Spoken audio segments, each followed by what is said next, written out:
gypsy woman and a mountaineer got jiggy. The result of that union was me. My early childhood was characterised by a love of animals and knives. My mother was supportive, my father cold and uncaring, so it goes at 3,000 feet. At 6 years old, I started a nature club and designed a logo for it. I invited my classmates to join, which didn't go down well until they saw the logo. Emboldened by my branding coup, I invited David Attenborough to join. Within a week, he wrote back. He was in. My mountaineer father took a tragic fall into the arms of a woman from down the road. So my mother bundled my sister and I up and took us to Africa, where the animals were less frightened of knives. It healed. My mum remarried. I knew Dad was a soldier, like everybody else's dad. So I took to collecting bullets and stuff, just like the other boys. Late one night, one of my dad's army buddies came by with a gift for me. It was a matchbox, and inside was somebody's ear. That didn't go down very well with my mum. They changed the country's name to Zimbabwe. Soldiers were no longer needed. Apparently people wanted to hold on to their ears. We packed up our car and drove to the little seaside town of Amanzimtoti, where soldiers were quite welcome, as long as they wore brown. As for me, I started surfing, got spotty, drank alcohol, danced to high-energy music, fell in love with a freckly beauty, and drew pictures every day. And at the age of 17, finally sprouted some pubic hair. I took some of my drawings down to the local Technicon. The head of design suggested I try engineering. I tore those drawings up, started over, and I got in. But then the matric results were released. I'd failed. So my stepdad took some of his army buddies down to the Department of Education and came back with a nice certificate for me. Thanks, Dad. 4 years later, I was a graphic designer. The college loved me so much they gave me a pile of cash and told me to go abroad and study some more. But not before I'd done my military service, a year and a half in the Navy. I spent it painting pictures for the commander's house, which wasn't so bad. Then I started my further studies.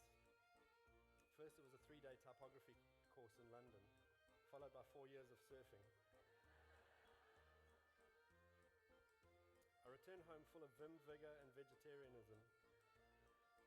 Enlisted my sister in a Power Mac. Took us a while to figure out how to turn it on, but once we were a studio.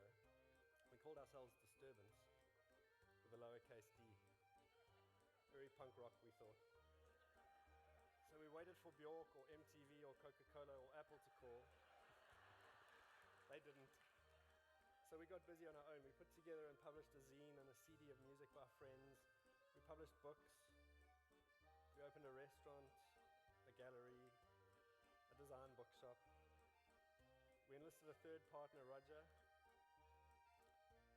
And along the way, we picked up a few clients. I found myself a new freckly beauty, better than the first one. The beauty and I got married, and we very swiftly produced 2 lovely daughters, which about brings us up to speed.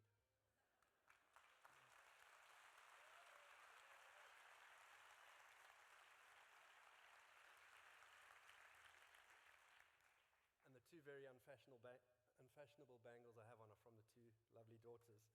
They're a good luck charm. Okay, I'm going to bring things down a bit. Everyone's been a hard act to follow, and I want to kind of talk maybe a little bit more humbly about just the stuff of creativity. This is a work by Daniel Eatock, a British designer, and it somehow exemplifies the perfection that's achievable in creative endeavor to me. It's an incredibly simple thing, but there's something beautiful and I think poetic about it. And this became an image I got quite fixated on when I started figuring out what I would talk about. And there's a poetry to it. Now, I tried to come up with some kind of a name for what it is. So the sublime moment was one of the first ones. It's when something's elevated and something's really pure. Poetic magic, creative transcendence. You can tell I was kind of grappling with what to call this thing. Higher creative consciousness, it wasn't really gelling. And then I was flipping through Alan Fletcher's book and came across creative alchemy and thought that was quite nice. That seemed a bit more fitting. And then I stumbled upon an essay by Werner Herzog, the German filmmaker, and he has this notion of ecstatic truth. He says, in the fine arts, music, literature, and cinema, it's possible to reach a deeper stratum of truth, a poetic, ecstatic truth which is mysterious and can only be grasped with effort. One attains it through vision, fabrication, stylization, imagination, and craft. And I find that quite inspiring, that to get to this truth, you can basically lie. So I'm going to show you some examples of what I think this ecstatic truth is. And I'll start off with, it's not really a work, but I was on holiday about 6 months ago with my family, and we were in Mozambique. And these were the 4 very boring items that were on the table outside on our veranda. And I came back out one afternoon after the girls had been outside playing. My daughters are 4 and 5, and found that one of them had arranged them into this. And I just thought it was amazing. There was only one thing that could become of those 4 items if you wanted to combine them, and that was it. And there was a kind of a poetry there and a beauty that my wife totally didn't get. And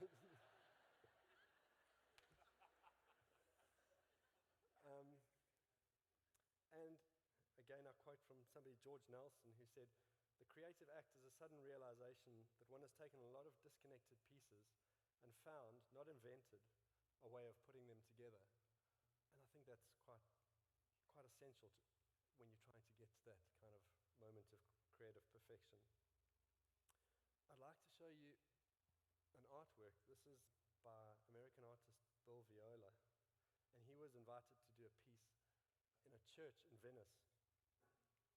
And he kind of went on site and found that he didn't have an idea. He didn't know what to do, but he found it was a small space and it had these, I think, 4 altars. And he found it was quite a spiritual but quite intimidating sort of space. And he imagined that it would be beautiful to make something where the living could commune with the dead, as that's kind of, I guess got a lot to do with what religion and spirituality is all about. So it was a wonderfully simple idea, but obviously he had to execute it somehow.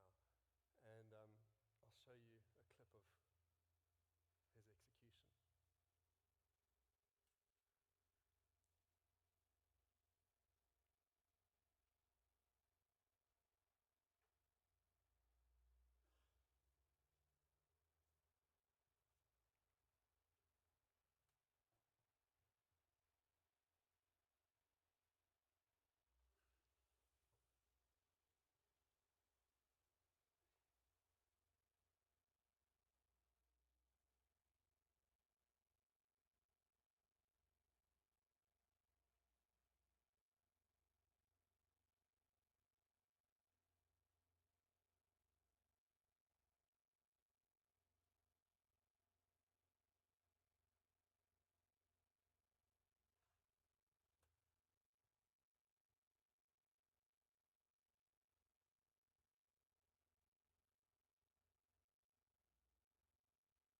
So a very poetic and beautiful idea there, I think, and very, very simple.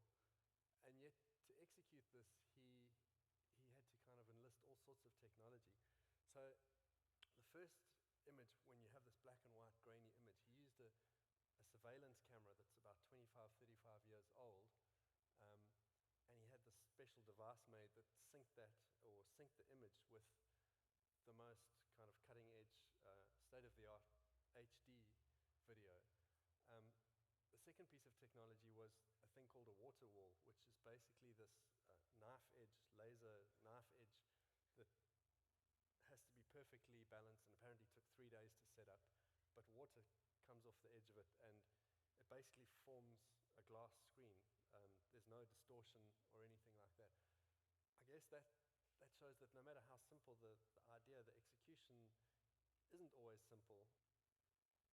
There's a similar thing with this. This is the work of a British guy, an English guy, Jim Lefevre, and it's called a phonotrope. And basically, I'll play it. It's a record player where the speed of the turntable is synced with the frame rate of a video camera. And if you look at this with the naked eye, you won't see anything, but the pauses between the frame rate make it animate. Thank you.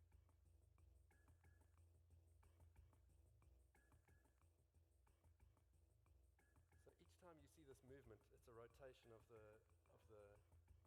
turntable. And it's beautiful, I think. It's poetic.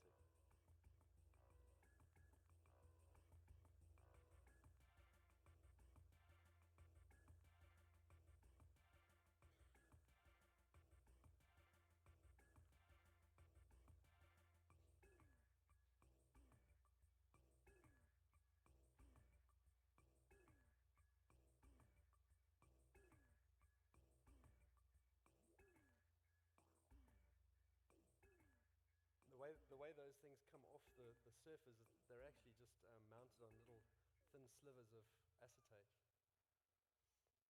Moving on to a kind of a grander scale, this is an artwork by Anish Kapoor, and it's a massive block of wax, red wax.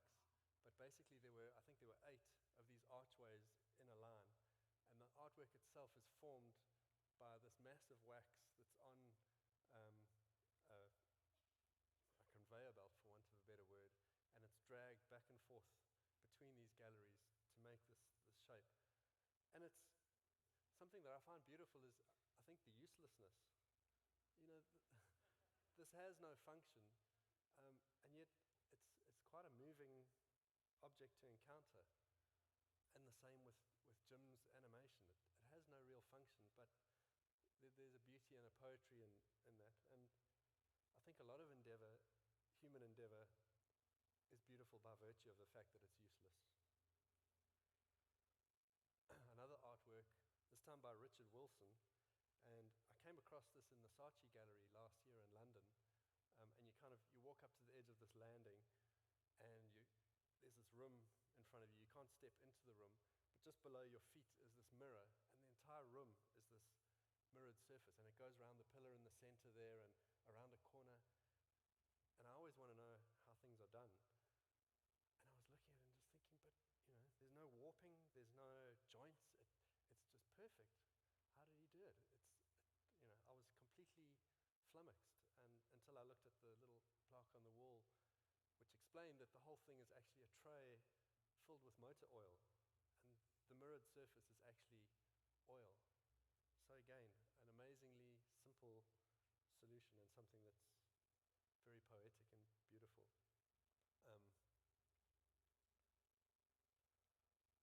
And in a different way, I think these cameras by American artist Tom Sachs, these are replicas of iconic cameras, but he makes them with, he hacks them out of wood and foam board and even old bits of packaging. Totally useless, but they're just absolutely beautiful. This is a pair of photos by Bernard Voiter. It's kind of impersonating a mechanical grid that can be generated very simply and easily. But these are 3-dimensional scenes where they're actually objects in place of the dots. So what you see at the top of the screen is probably 10 meters away and therefore much larger than what's at the bottom of the screen. And I find it quite touching that spend days and days setting this up in his studio. For what? And in a different way, the drawings of David Shrigley, I mean, and a lot of the stuff I've shown comes from the art world, which is kind of coincidental. Maybe it's a place where it's easier to reach that because you're not constrained by briefs and the things we're constrained by as designers. But this is work by a Japanese outfit called Nendo, and these cubes appear to be floating in space, where in actual fact they're cut in half and they're stuck onto a mirror. So that's my foot there. That's me taking a photo of that object, and there's a couple of them, and they just seem to hang there. Again, quite useless, quite pointless, but absolutely gorgeous and somehow touching, I think. This is a work by, I think these guys are from Stockholm, Humans since 1982. And it's analog clocks that perform the job of a digital clock. I'll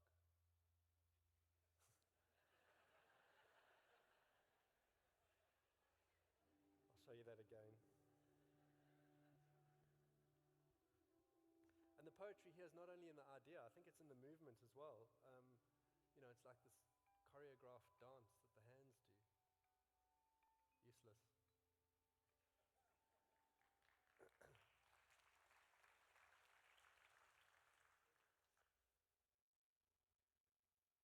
So I wound up back at Alan Fletcher's book, The Art of Looking Sideways, which itself is peppered with all these moments. It's an amazing book, and any designer that doesn't have it should be shot.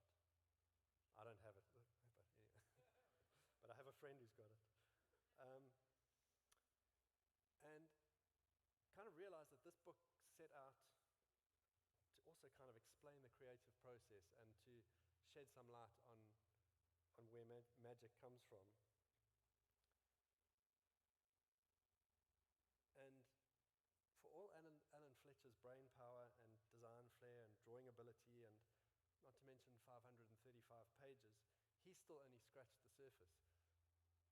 So clearly what I'm trying to do here today is pointless or useless. So with that, I'm going to show you some work that we've done and that I've done with my studio, and our attempt, I guess, at finding that magic moment. This is a poster that I did for Art South Africa for an exhibition. The theme of the poster was to be the commodification of the image of Nelson Mandela.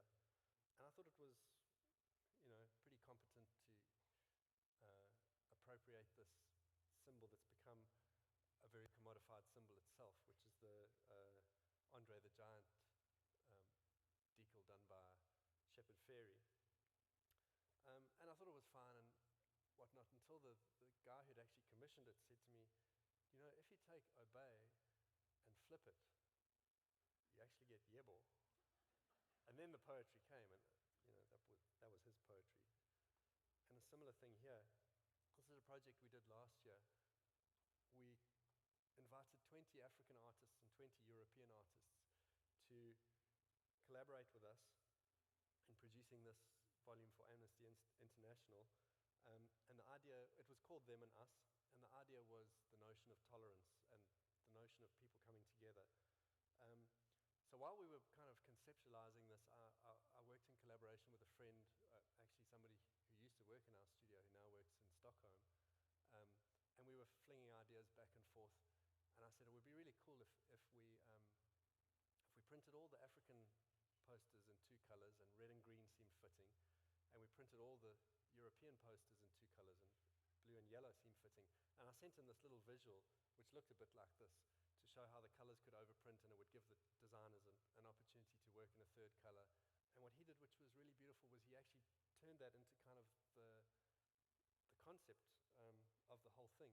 So this is the exterior of the packaging. Inside it contains these 20 posters and a booklet, and it sort of functions as Europe in the north and Africa in the south, and it has this band, a string band that goes around the middle, which essentially becomes the equator. And when you undo the equator and pull it off and open it up, it all comes together.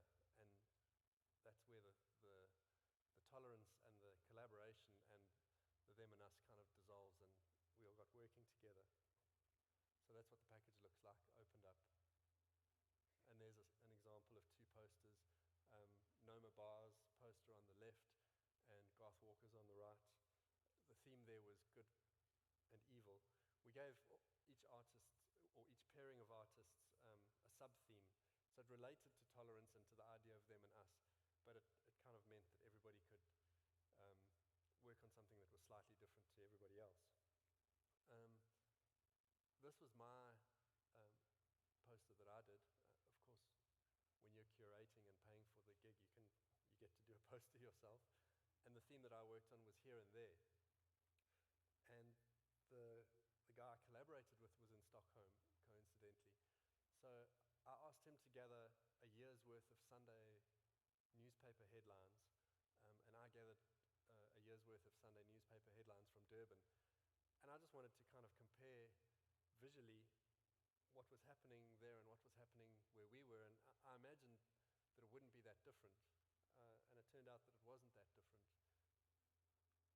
except there's a lot more sex stories in Sweden.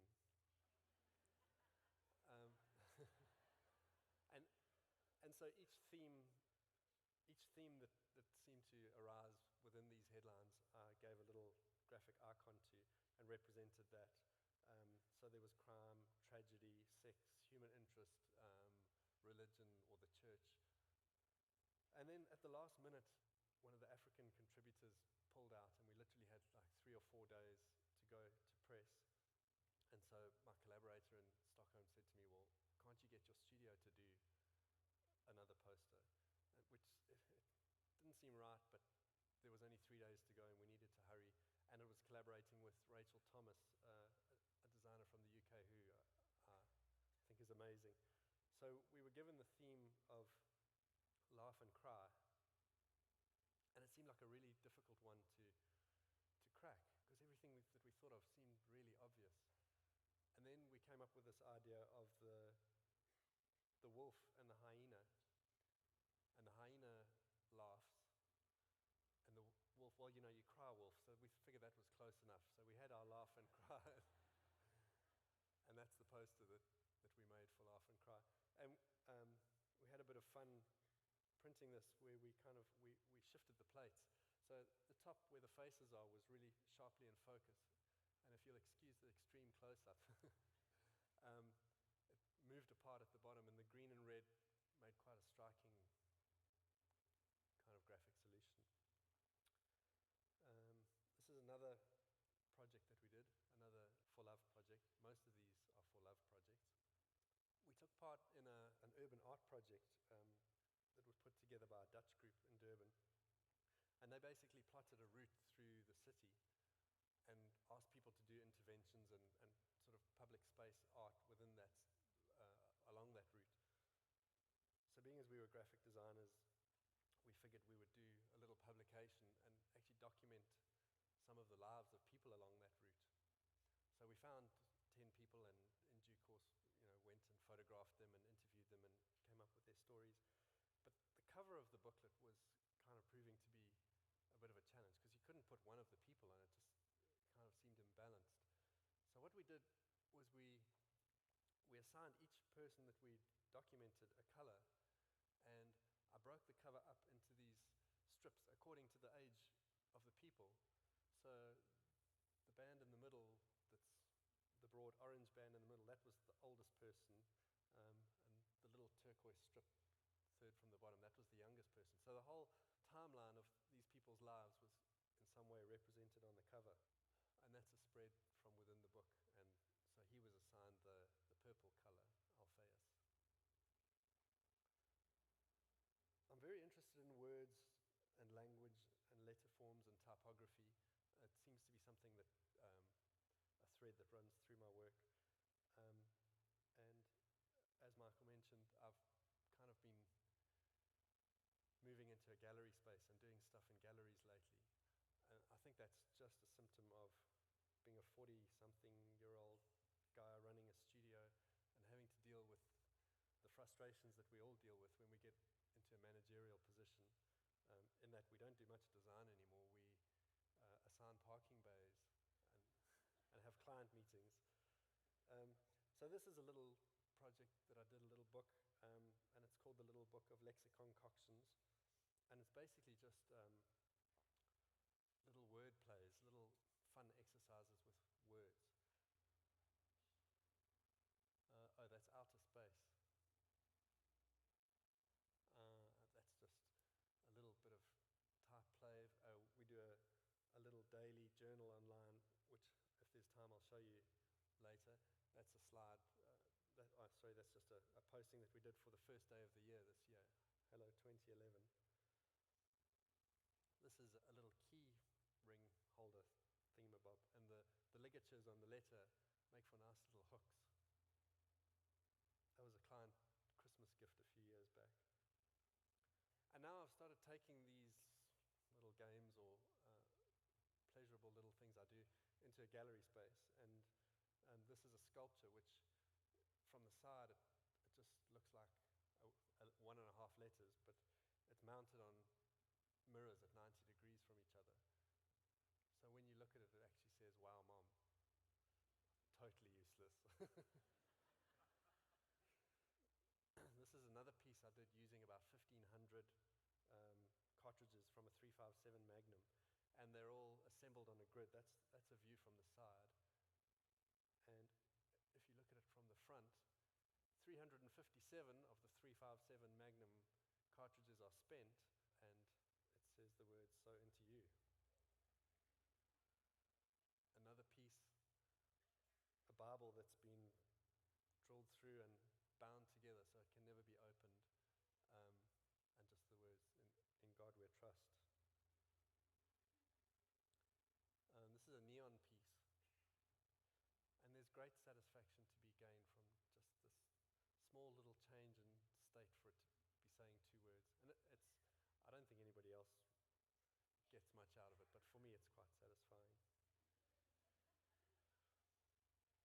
It's just finding those little things that you can kind of get very self-satisfied about, I guess.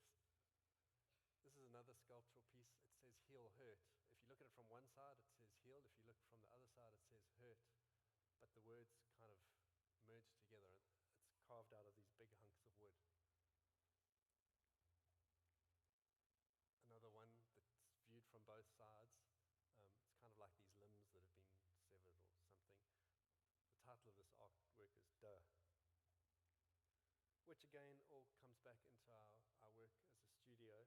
So this is lettering that we did for an album by a local artist, Farrell Perkis.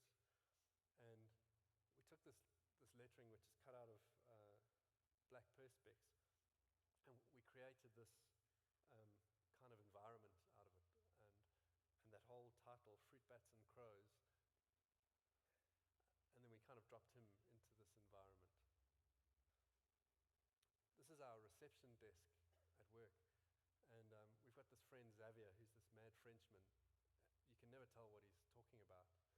So, you order a reception desk, and 2 weeks later you get a bookshelf. Anyway, he thinks we're an advertising agency.